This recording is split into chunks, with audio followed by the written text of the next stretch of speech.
नमस्कार। मैं श्रीमती प्रेम परिहार, सहायक आचार्य, राजकीय बांगड़ महाविद्यालय डीडवाना। और आज हम पढ़ेंगे संस्थागत अथवा गैर व्यक्तिगत खाते, जो पिछले 3 वीडियो में हम पढ़ चुके हैं। आज उसका ये चौथा क्रम है। इसके अंतर्गत आज हम पढ़ेंगे संयुक्त पूंजी कंपनी। जैसा कि आप जानती हो कि यह टॉपिक जो है बीकॉम पार्ट सेकंड के पेपर सेकंड में पढ़ाया जाता है। संयुक्त पूंजी कंपनी। भारतीय कंपनी अधिनियम 1956 की धारा 3 के अनुसार कंपनी का अभिप्राय इस अधिनियम के अधीन निर्मित अथवा पंजीकृत कंपनी से है तथा एक विद्यमान कंपनी से अभिप्राय एक ऐसी कंपनी से है जिसका निर्माण एवं पंजीकरण पिछले किसी कंपनी अधिनियम के अधीन हुआ हो। हालांकि यह कंपनी अधिनियम द्वारा दी गई स्पष्ट परिभाषा नहीं है। इसके लिए हम एक परिभाषा का और अध्ययन करते हैं। वो है प्रोफेसर हेने के अनुसार, कंपनी विधि द्वारा निर्मित कृत्रिम व्यक्ति है जिसका सार्वमुद्रा तथा शाश्वत उत्तराधिकार के साथ एक स्वतंत्र अस्तित्व होता है। इस परिभाषा के अनुसार एक संयुक्त पूंजी कंपनी की अनेक विशेषताओं का समावेश होता है जो उसे अन्य व्यावसायिक संस्थाओं से अलग कर एक स्वतंत्र एवं शाश्वत अस्तित्व वाली कानूनी संस्था के रूप में प्रतिस्थापित करती है। यदि इसकी विशेषताओं की अगर हम बात करें तो अनेक विशेषताएं होती हैं। जैसे संयुक्त पूंजी कंपनी कानून द्वारा निर्मित कृत्रिम व्यक्ति के समान है। यह अपने अंशधारियों से अलग अस्तित्व रखती है। कंपनी के अंशधारियों का दायित्व सीमित होता है। कंपनी में शाश्वत उत्तराधिकार पाया जाता है। कंपनी की अपनी सार्वमुद्रा होती है, यानी एक सील होती है। कंपनी की पूंजी, कार्यक्षेत्र, कार्य तथा संचालन आदि के निर्धारण में पार्षद सीमा नियमों एवं पार्षद अंतर नियमों का प्रयोग होता है। बैंक द्वारा कंपनी के नाम से किसी भी प्रकार का खाता खोला जा सकता है, लेकिन इसके लिए बैंक को अनेक सावधानियों की आवश्यकता होती है, जिसमें कंपनी का खाता खोलने के लिए सबसे पहले तो है आवेदन पत्र प्राप्त करना। कंपनी का बैंक में खाता खोलने के इच्छुक व्यक्तियों को बैंक में छपे हुए आवेदन पत्र को भरकर कंपनी के सचिव अथवा अध्यक्ष के हस्ताक्षरों से युक्त आवेदन पत्र को बैंक में प्रस्तुत करना पड़ता है। इस आवेदन पत्र में संचालकों के नाम, पते, हस्ताक्षर, संचालक मंडल द्वारा खाता खोलने का प्रस्ताव, चेक, बिलों अथवा अन्य विनिमय साध्य प्रलेखों पर हस्ताक्षर कर सकने वाले संचालकों के अधिकार आदि का विवरण दिया जाता है। इस आवेदन पत्र में कंपनी खाता परिचालन करने वाले संचालकों के नमूना हस्ताक्षर भी लेती है। कंपनी के पार्षद सीमा नियम अथवा पार्षद सीमा नियम और पार्षद अंतर नियम, ये दोनों अगर बने हैं तो इन दोनों की प्रमाणित प्रतिलिपि लेनी है। बैंक को कंपनी का खाता खोलने से पूर्व कंपनी का पार्षद सीमा नियम, कंपनी का पार्षद अंतर नियम दोनों की एक एक प्रमाणित प्रतिलिपि लेनी जरूरी है।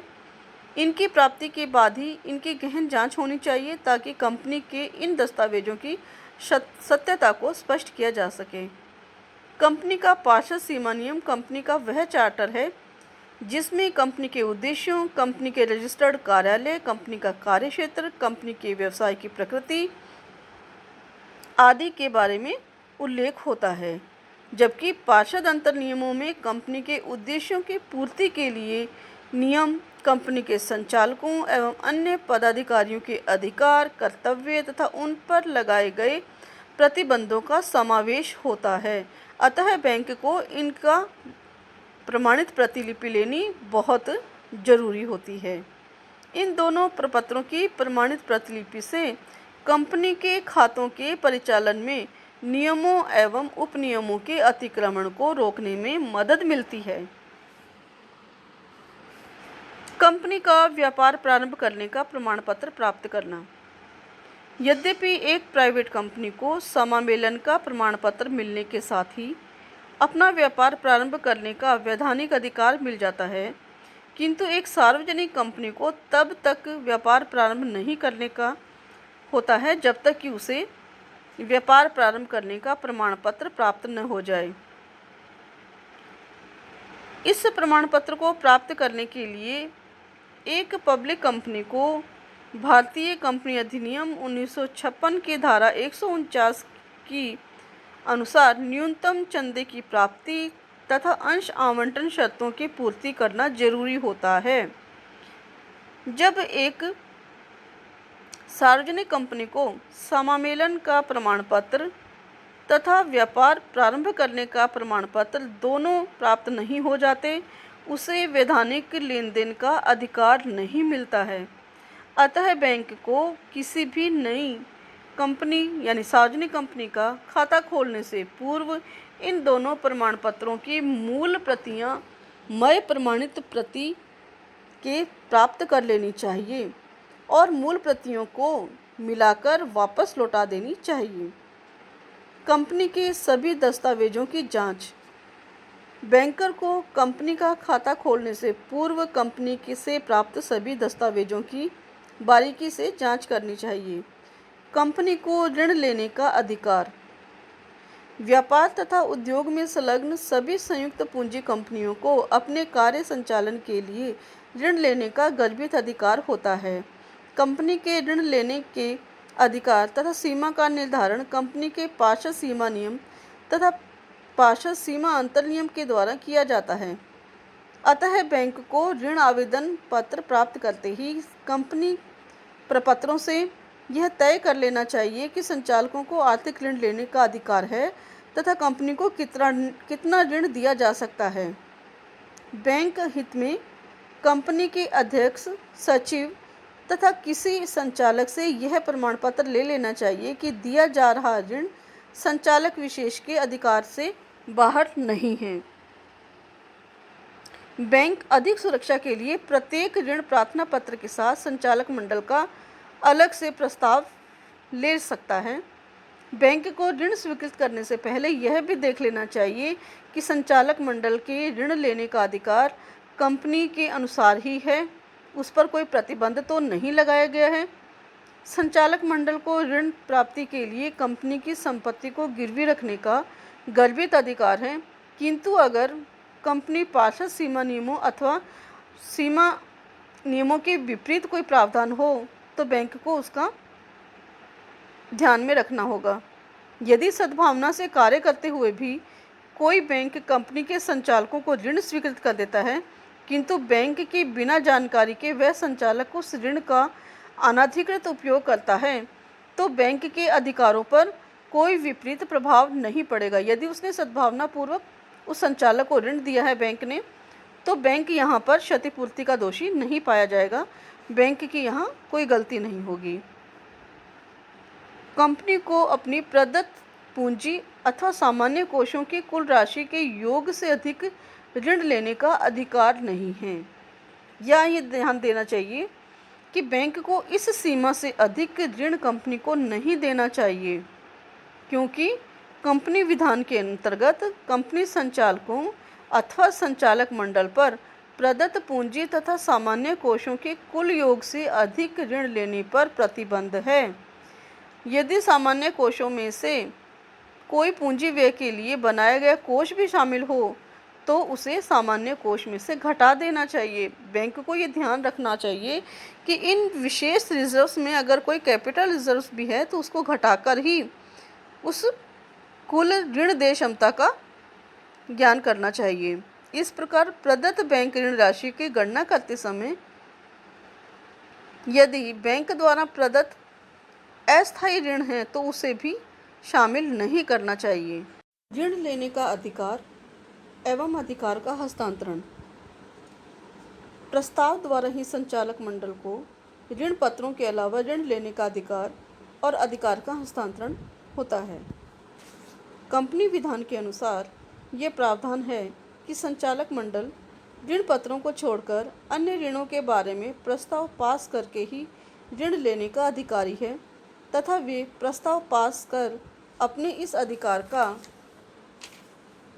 हस्तांतरण किसी मैनेजर, वरिष्ठ अधिकारी, प्रबंध संचालक, प्रबंध एजेंट, कोषाध्यक्ष अथवा किसी भी व्यक्ति को कर सकते हैं। बैंक को प्रतिनिवेशन का अधिकार। यदि बैंक द्वारा पर्याप्त सावधानी के बावजूद किसी कंपनी को अनधिकृत ऋण स्वीकृत कर दिया जाता है तथा कंपनी ने रुपया प्राप्त कर लिया है किंतु ऋण राशि का उपयोग नहीं किया है, तो बैंक को कोर्ट में प्रतिवेदन देकर उसके द्वारा इस राशि के प्रयोग को रुकवाने का जो अधिकार है उसे प्रतिनिवेशन का अधिकार कहा जाता है। यदि यह अनधिकृत ऋण कंपनी को संचालकों के मिथ्या कथन के आधार पर बैंक ने सदविश्वास एवं बिना जानकारी के दिए हैं, तो बैंक ऐसे संचालकों को व्यक्तिगत रूप से उत्तरदायी भी ठहरा सकता है। कंपनी संपत्ति पर प्रभार का रजिस्ट्रेशन। कंपनी विधान के अनुसार यदि कोई कंपनी अपने बैंक ऋणों के हेतु अपनी संपत्ति पर किसी प्रकार का प्रभार सृजन करती है, तो उसका रजिस्ट्रेशन संयुक्त पूंजी कंपनी के रजिस्ट्रार के पास प्रभाव सृजन करने के 30 दिन के अंदर करवाना आवश्यक है। ये प्रभार कई प्रकार के हो सकते हैं, जैसे अचल संपत्ति अथवा उसके हित पर प्रभार, कंपनी की अदद पूंजी पर प्रभार, ऋण पत्रों के निर्गमन पर प्रभार, कंपनी की किसी चल संपत्ति पर प्रभार, पेटेंट या ट्रेडमार्क अथवा कॉपीराइट अथवा लाइसेंस पर प्रभार, जहाज या उसके किसी भाग पर प्रभार, कंपनी की किसी अन्य संपत्ति पर प्रभार। यदि यह रजिस्ट्रेशन नहीं करवाया जाता है तो प्रभार वैधानिक रूप से व्यर्थ माना जाता है। अतः बैंक को प्रभार का आधार पर ऋण देने में यह सावधानी बरतनी चाहिए कि ऐसे प्रभार का रजिस्ट्रेशन निश्चित समय में कंपनी द्वारा करवा लिया गया है, अन्यथा कंपनी को दिया गया ऋण बैंक के लिए प्रभार रहित होने से असुरक्षित हो जाएगा। हम सब जानते हैं कि प्रभार अगर किसी ऋण पर रखा जाता है तो उसे सुरक्षित ऋण माना जाता है, लेकिन यदि ऐसा प्रभार नहीं रखा गया है तो बैंक के लिए वह असुरक्षित ऋण हो जाएगा। बंधक संलेख का रजिस्ट्रेशन आवश्यक।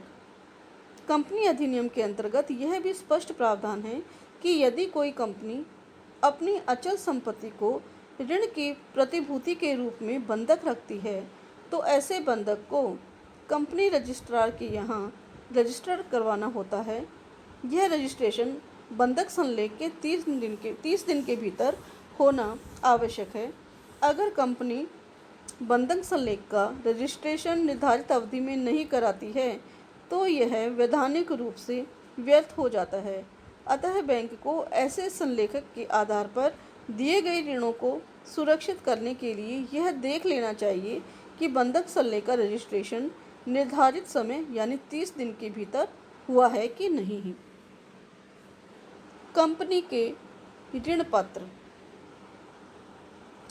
ऋण पत्र का अभिप्राय कंपनी द्वारा अपनी सार्वमुद्रा में जारी किए गए वह प्रमाण पत्र हैं जिनमें कंपनी द्वारा लिए गए ऋण की स्वीकृति, ऋण की शर्तें तथा उस ऋण के मूलधन को तथा उस पर ब्याज को लौटाने का अनुबंध होता है।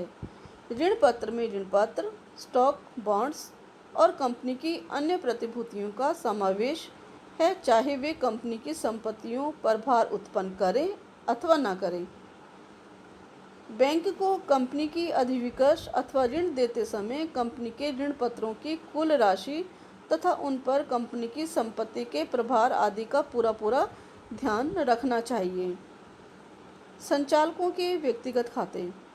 जब बैंक के पास कंपनी के संचालकों के व्यक्तिगत खाते भी हो, कंपनी के खातों के साथ व्यक्तिगत खातों को संचालित करते समय बैंक को विशेष सावधानी रखनी चाहिए।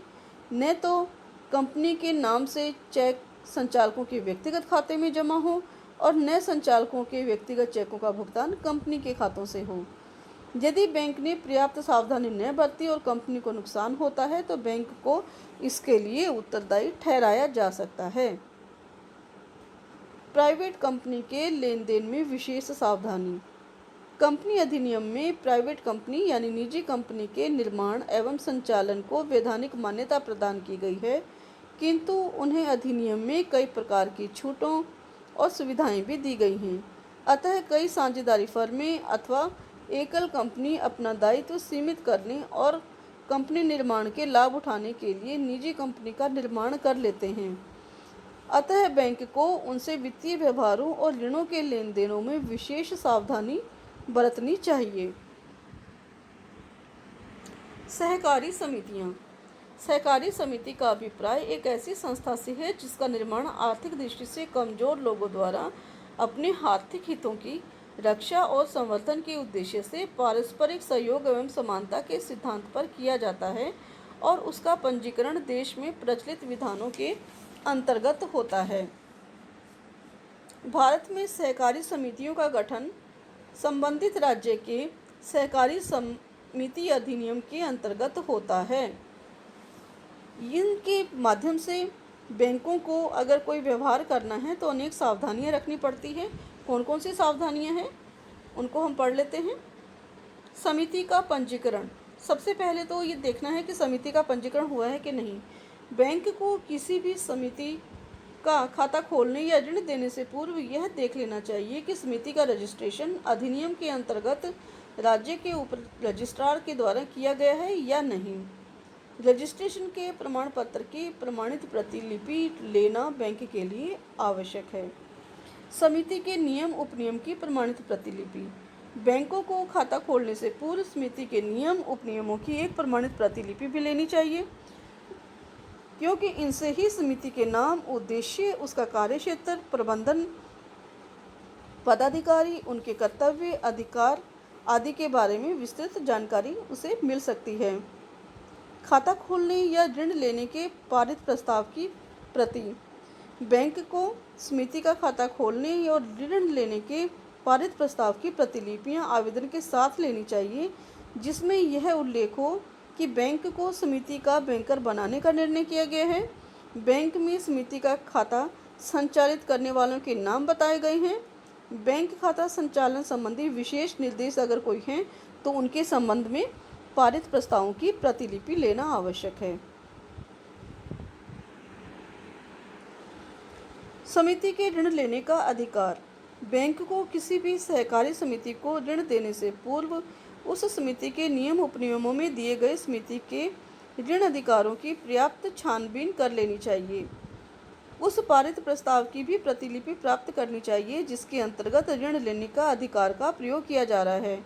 बैंक को तभी ऋण स्वीकृत करना चाहिए जब समिति ने ऋण लेने का अधिकार हो और जिस कार्य के लिए ऋण लिया जा रहा हो वह विधान के अंतर्गत हो तथा उसकी निर्धारित सीमा से अधिक न हो। जहाँ तक संभव हो पर्याप्त प्रतिभूति की व्यवस्था कर ली जाए तो बैंक ऋण सुरक्षा के हित में आवश्यक है कि प्रतिभूति की व्यवस्था की जाए। जो भी वह ऋण ले रहा है समिति उसके लिए प्रतिभूति तैयार रखे। ऋण लेने या खाता संचालन के लिए अधिकृत व्यक्ति की मृत्यु या त्यागपत्र पर उसका नामांकित अन्य व्यक्ति अधिकृत नहीं होता है। अतः बैंक को तत्काल समिति के खाते के परिचालन को रोक लगा देनी चाहिए। समिति से नए व्यक्ति के नाम का प्रस्ताव पारित करवाकर अपने पास प्रतिलिपि रखनी चाहिए तथा नए दिशा निर्देश प्राप्त करने चाहिए और उसी के अनुसार ही खाते का संचालन करना चाहिए और ऋण देना चाहिए। समिति के खाता संचालक का व्यक्तिगत खाता अगर बैंक में है तो बैंक को पूरी सावधानी रखनी चाहिए कि न तो समिति के नाम से चेकों का भुगतान उसके व्यक्तिगत खाते में हो और न ही उसके व्यक्तिगत खाते में संग्रहित चेकों का भुगतान समिति के हित में किया जाए। यानी दोनों खातों को उसे पृथक पृथक रखना है और इसमें अगर कोई दोष बैंक अगर करता है, कोई गलती बैंक अगर करता है तो उसके लिए बैंक को उत्तरदायी ठहराया जा सकता है।